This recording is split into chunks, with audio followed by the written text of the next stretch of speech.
in the military when I had to lead teams. Don't strive for perfection, but definitely strive for excellence. Those are your 5 metrics. You get those right, you lay the foundation, and you will see people being happy and healthy and staying where they are because they want to help you succeed and achieve. Hi, everyone. Welcome to another episode of Boss Chronicles Unpacking Leadership Material. Today, I'm going to be sharing with you a favorite, an oldie, a goodie, upgraded as well. It's called Peak Performance Culture, the 5 Metrics of Organizational Excellence. The author is Dave Mitchell, and you are in for a treat. Now, if you are new to the channel, welcome. And if you happen to like this video, don't forget to hit the like and subscribe button. Also, share it with a friend, someone who you know will benefit from the material that I share on this channel. When we think peak performance and we are thinking a culture, of course, a culture is a culture of people, right? So it's the culture of your work space, the culture of your environment. And when we think of peak performance, is people operating at its peak. That's really, they're performing at a high standard. So a lot of organizations, what we're seeing, and I'm not only speaking on smaller organizations, but the bigger organizations, they want the best from their staff, from their team. And so leadership is very, very key. They need a good leader. They need someone who is so attuned and aligned and who knows how to lead that people will follow them. And that's what they want. So that even though people are following them, they will still give them their all. They will give 100%. And when they need help and they need support, they will go to their leader and say, I need help with this. I need support in this. And then the leader helps them to come right back up. It guides and supports them. So this book is in a timely session right now because everyone is looking at how to optimize their mind, how to optimize their bodies, how to optimize themselves. And they do this through taking supplements, the best supplements that they can that works with their bodies. They do this through rigorous self-improvement training, courses, programs, so that they can be operating at their best. They do this by through meditation, going on retreats, sometimes silence retreats. They're doing this so that they can be at their best. And then, of course, taking courses, programs, upgrading all the time continuously. Now, a downside of peak performance, if you're not in balance, or if it's not structured properly, is burnout. And burnout is a very real thing. If you just keep going, and you're operating all the time on a 10, what happens is that you're gonna burn out because you're always in survival mode. You're always on. So what happens is now you get insomnia. You can't sleep at night. You're eating bad foods, processed foods, because it's quick and easy, but they have zero nutritional value. Your thinking has become stinking because you're thinking negative thoughts. So there's all of these different factors.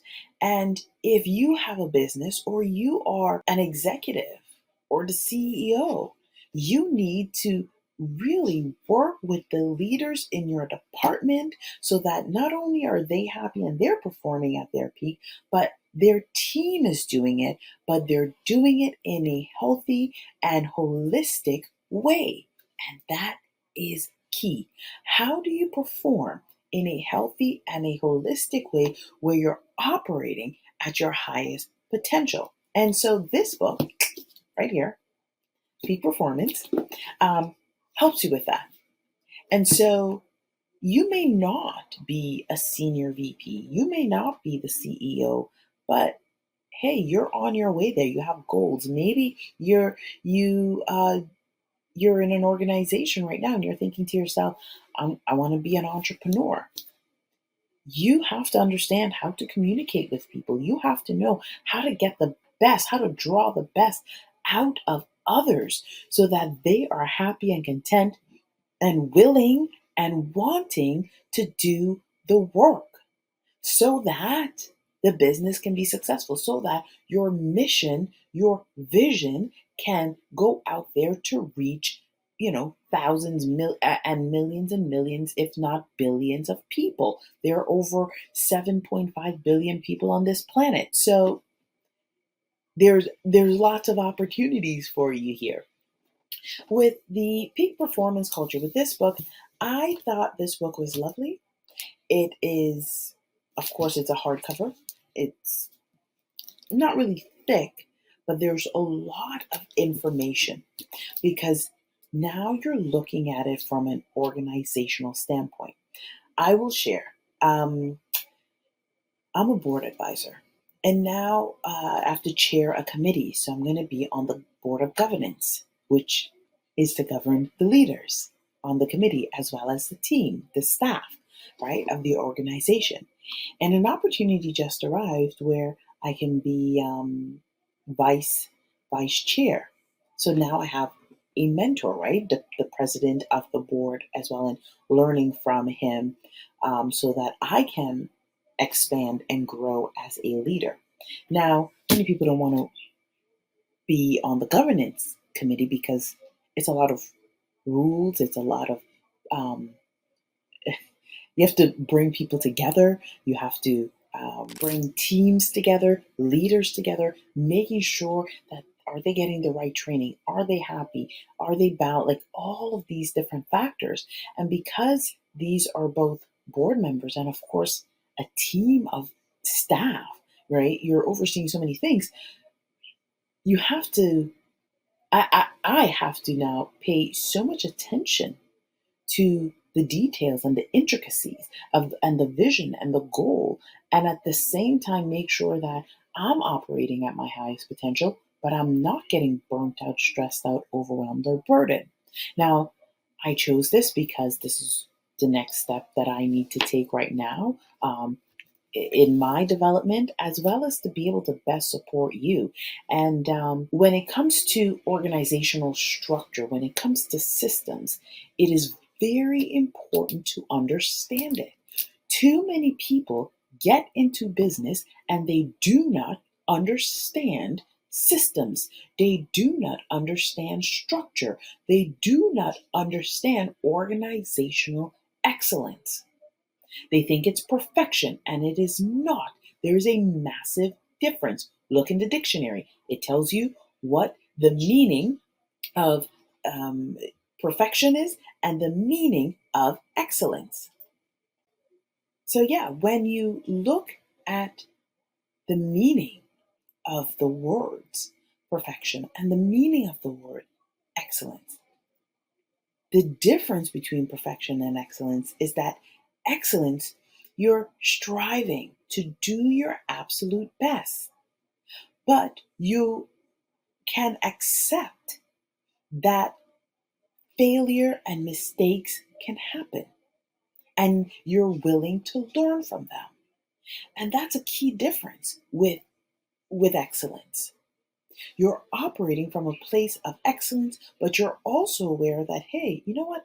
I am a human being. And yes, I'm going to be making mistakes. And yes, I may fail at this. But also, yes, I'm going to learn from it. Versus perfection, it is hard for you to live with it. It's hard for you to accept an error, to accept weakness. It's not perfect. And that has put people in that cycle, and it's created tension and stress and so many other things that come up, um, that it creates a toxic environment within the person that's looking for perfection, as well as for the culture, the organization as a whole. So don't strive for perfection, but definitely strive for excellence. Work towards excellence. That 1% daily makes a massive difference. You may not think it does, but 1% compounded, it's like putting in an investment. 1% compounded daily adds up. It adds up. It makes a difference. So, my role now, being on the board and now being the chair of the governance committee, and also being vice chair, where now I have to be mentored. And I'm actually looking forward to that piece because we all need mentors and we all need coaches.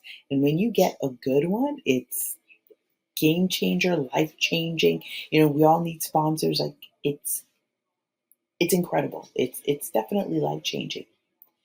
Now, when I go in, I have to pay attention to what they have done in the past, how they were successful in the past, who are the either new or old leaders that are one on the board and others in leadership positions on the staff, and start continuing on from there to see, okay, how can we take things to the next level? What is needed? How can we work in harmony? Who needs cultivation of their skills?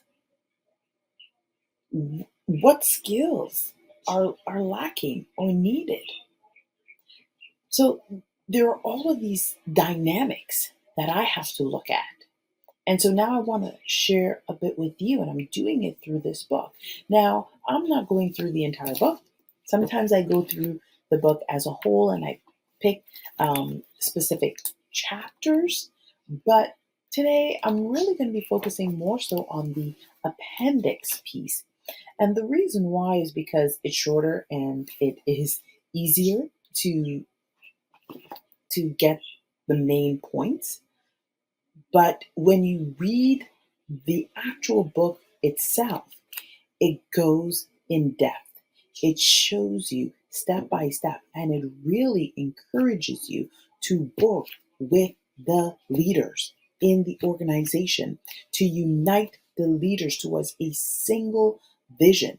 I speak on this a lot, and I share that when everyone is united towards one goal, just one goal, start off with one, they will work in unity. You are stronger together. You will get more done faster when you are together, working together. So that's where it is.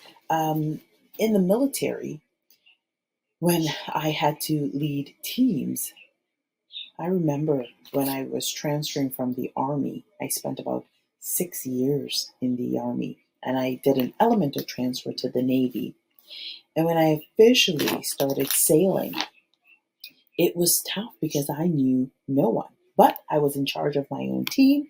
There were other leaders on the other teams. I knew some of them, not all of them. I knew like one or two that were on the ships. And so, you know, I had to learn people. Now, I would hear things about some of the people that were on my team, but I had to go in with zero bias because one, I don't know what they heard about me.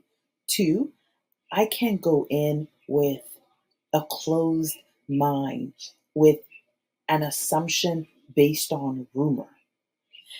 Three, now I don't know what structure is in place or not in place, how it can work, how it not work. Remember, I came from a whole other element, which was land, army. Now I'm going into a new element, water, navy, and sailing.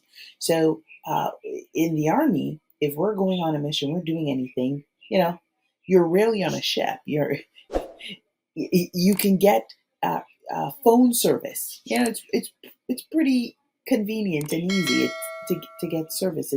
It's different when you are at sea with how many of your closest friends that you may or may not really like because you're sailing for days on end, weeks on end, months on end, and yes, I have sailed for months on end.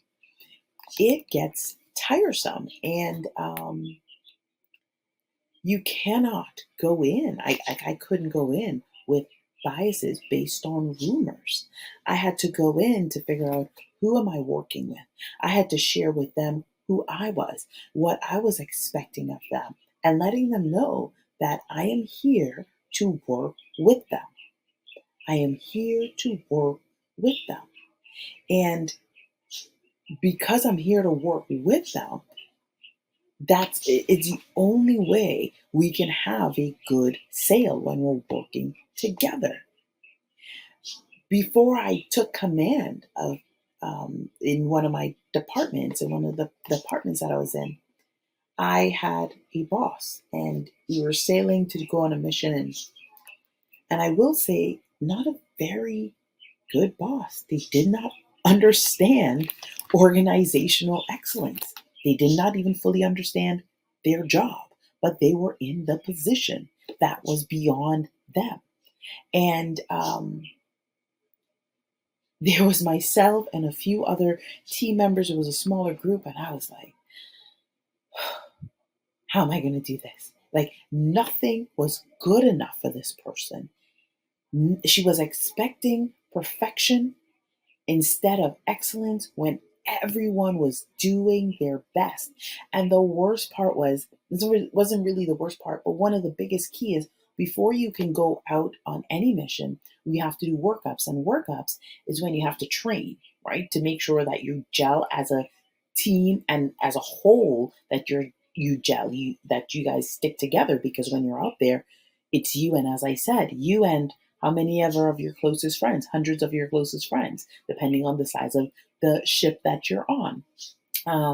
So in some cases, it's thousands. So everybody needs to know what they have to do. And I found that even though things were moving smoothly, even though other people knew their job, I knew my work. The other team members knew their work.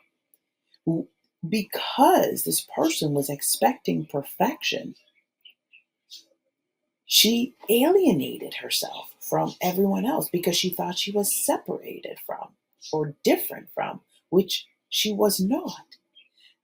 That gave me the opportunity now to step into a leadership position and to be able to lead the team. So, one, we can pass workups, we can pass that training session that we needed to do before we set sail.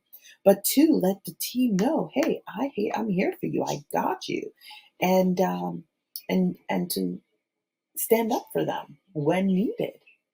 To stand up for them so they know, hey, we're here. Did you do your best? Good. That's enough.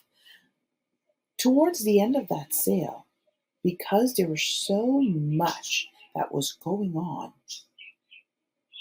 I found that the my boss, the head of the department, she actually came to me and she said, "Thank you so much for helping. Like, it was such a hard sale, and it was really tough for me. I was going through such a hard time, that you made this process easier. You made it so much simpler, and thank you for that." And although I was grateful at the end for what she said, and I, felt empathy towards the end, during it, because she did not make those connections, because she did not share, okay, team, let's work together, let's unite. She didn't have any structure. She didn't cultivate a space for excellence. That in itself made it trying.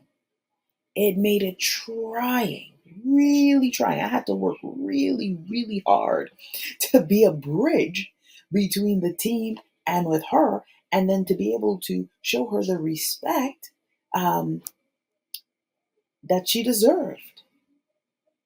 Even when I was hearing all kinds of things, like, she's not qualified. Why is she this? And all of that stuff. It's like to nip it in the bud and to lead effectively. I had to think about, how did I want to present myself? Like, where are we going? How can we work together? Because at the end of the day, I'm with these people day in, day out, and we're there to achieve a specific goal. We went on a mission. So you got to work together. I don't have to like you at the end, but I want to make sure that we can be effective and united together, because only together when you're stronger and you can get things done. So, anyways, enough sharing on my end.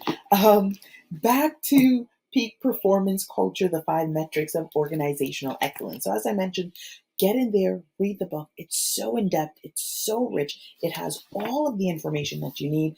But I'm sharing from the appendix piece, and I really, really like the appendix piece. And the reason why is because, one, it has the 5 metrics of organizational excellence, and how but it can be used as a reference, as a guide if you are leading a team. It is a guide. So you've read the book, maybe you didn't fully understand it, you put it back on your shelf, something comes up, you have to lead a team, you pull it out. Maybe you're not going to reread it, the whole book right away, but you can like flip to the appendix, scan through it, figure out, okay, what do I need? Okay, perhaps I can go to chapter 9. Perhaps I could go to chapter 3. Perhaps I can start at chapter 6, right? Because you need, like, it gives you the specific outline for what you need. He says here in the appendix on page 185 that the peak performance culture assessment is meant to provide guidance into an examination of the current state of the organization's culture, provoke thought into a desired future state that improves the organization, and identify action items that will move the organization from where it is today to where we want it to be in the future. That may seem very simple and easy, and I can get that done in one day. It does not take a day.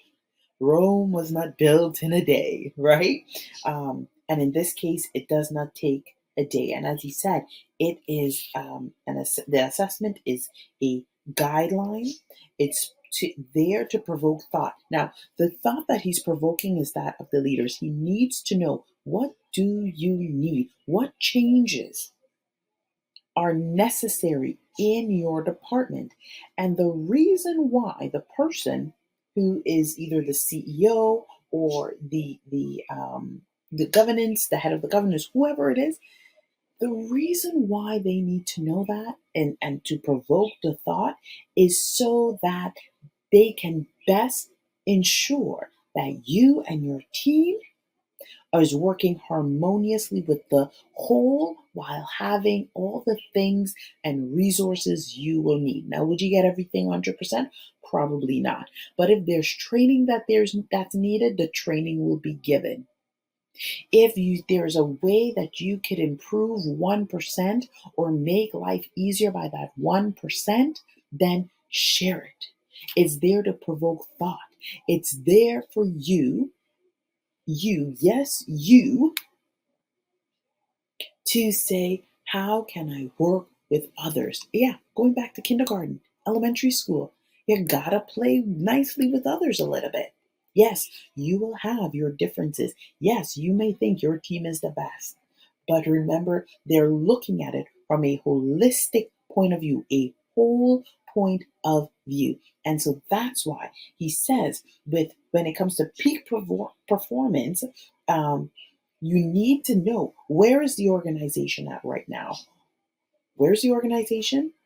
You want to hear the thoughts of the leaders in the field, in their departments, and how do they see the future? How can they improve? What actionable steps are needed to get from where we are today to that next step up? When it comes to the peak performance, please note that for the cultural part, like when you're going through an assessment, and this is for you, the CEO, the entrepreneur, the head of senior VP of all the departments. When it comes to that part, you need to understand the current state, the desired future, and the action items. And what you want to look at is, what is the market environment? What is the market like right now? What are the mechanisms for ongoing evaluation in that market? So, how are they evaluating the market environment to get accurate results? Um, are there a clear, defined success chart? What does that look like?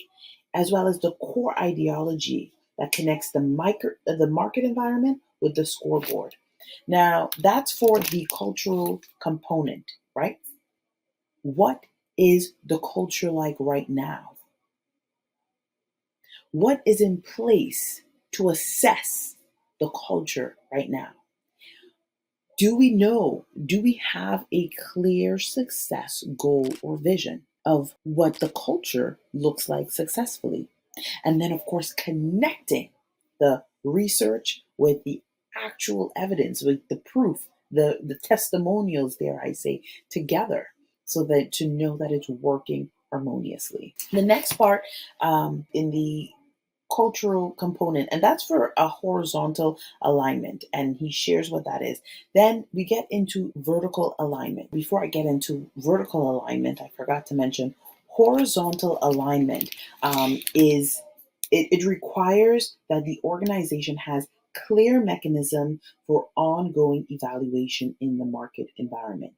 So it needs to have um, some sort of scoreboard, essentially. There needs to have a defined and clear way to evaluate what's going on in the marketplace. And so now with vertical alignment, that refers to every policy, the procedure, the practice at the organization, the department, and the individual level that supports the core ideology of the organization. Now, horizontal and vertical alignment works hand in hand. So it's the policies, it's the procedures, it's the practices, as well as it's understanding does the mechanism used to assess, and that's part of the horizontal part, does it align, right? So they work together because it creates the framework for your organization.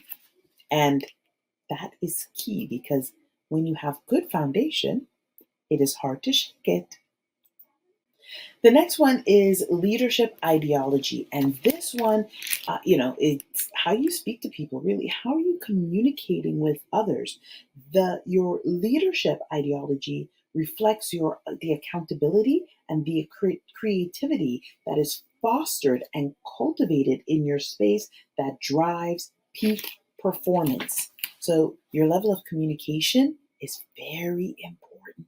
Next is the customer experience. And with that, you need to know what is the outline that you have? What is the journey of the customer? How do you know it's complete? And how can they potentially travel? So you will see that in this, what we're sharing now is yes, there's culture, company culture. You need to have the framework, you need to have policies, procedures in place. How you communicate through your leadership is important because it also affects your customer journey when they click on those links.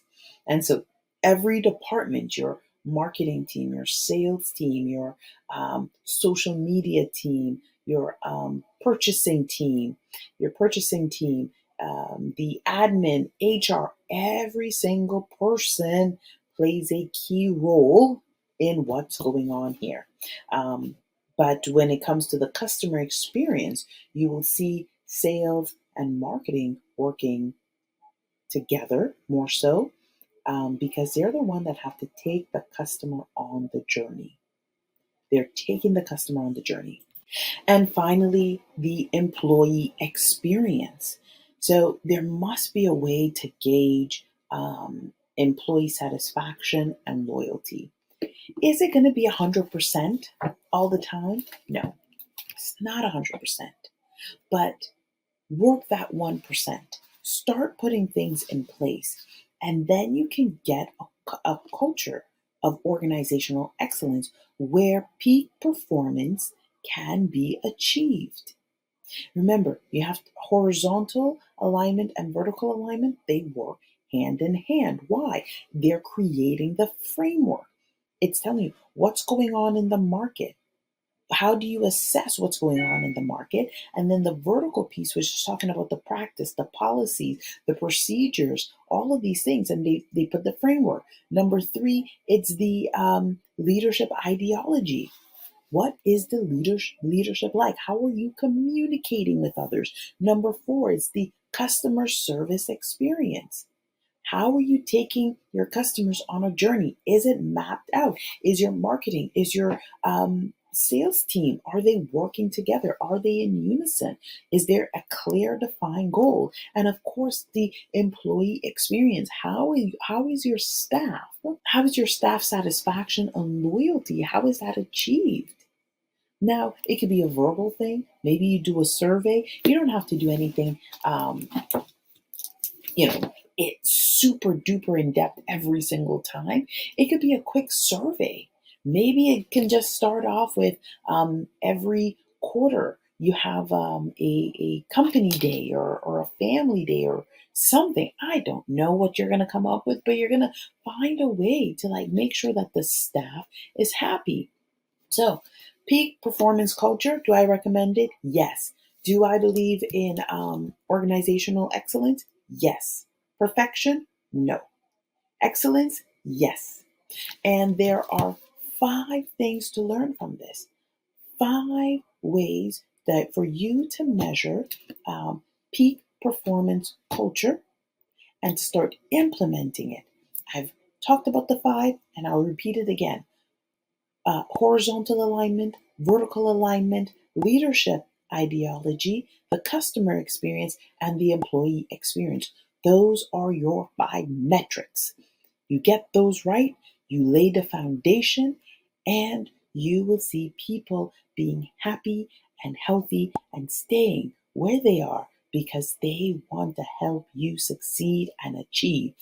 I trust that you enjoyed this session. I trust that you received much of value, not only from me sharing about the 5 main points, the 5 points in the book, but also sharing my experience on peak performance, where there was a bad leader that had no structure in place, a bad leader who was going through so much that she didn't really want to be there. And so now I had to come in and step in and take over this role while at the same time, understanding and learning that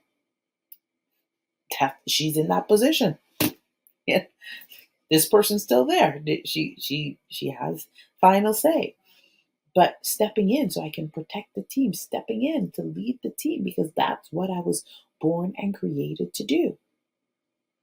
So maybe you're in a space right now or in a place right now where the culture is not that great and you're thinking about leaving. But figure out first. Take your time first. Do a little study. Take some time first. Figure out what type of culture is it here? Is it me? Is it them? Can we work together? Sometimes we can be so hasty that we decide, I'm just leaving. And that may be the best decision for all involved. Yes, I've left lots of places because it no longer aligned with who I was. And there's nothing wrong with that. But take the time first to discover and to understand and to know, is there changes that can be made or not made before you make drastic decisions? Same thing with your business. Take the time to understand, what kind of culture have I created? What kind of culture do I want to create? And start fostering it, start cultivating it. Reach out and ask questions.